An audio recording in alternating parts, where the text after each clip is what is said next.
Hai murid-murid, hari ini kita akan belajar cara menjawab soalan kritis dan kreatif berdasarkan situasi.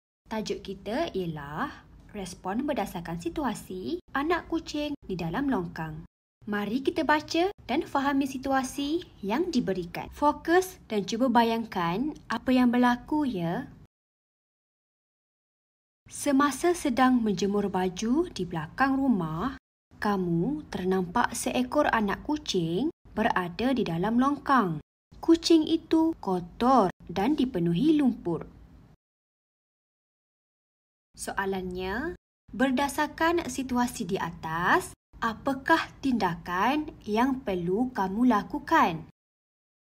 Situasi ini memerlukan kita berfikir secara kritis dan kreatif. Ingat murid-murid, semasa menjawab soalan ini, kita mesti fikir 3 perkara penting. Pertama, selesaikan masalah yang berlaku. Kedua, tunjukkan nilai murni seperti tolong-menolong atau kasih sayang. Dan ketiga, tunjukkan rasa tanggungjawab terhadap makhluk lain termasuk haiwan seperti anak kucing itu. Mari kita lihat contoh jawapan. Tindakan yang perlu saya lakukan ialah segera menyelamatkan anak kucing tersebut dengan mengangkatnya keluar dari longkang.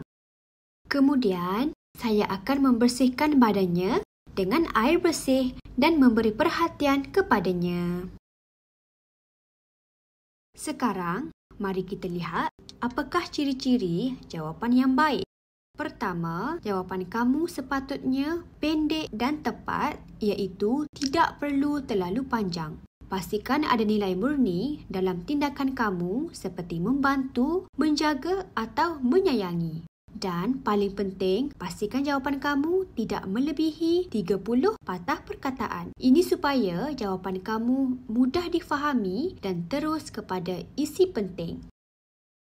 Tahniah murid-murid, kamu telah belajar cara menjawab soalan berdasarkan situasi dengan kritis dan kreatif. Jumpa lagi dalam pembelajaran seterusnya.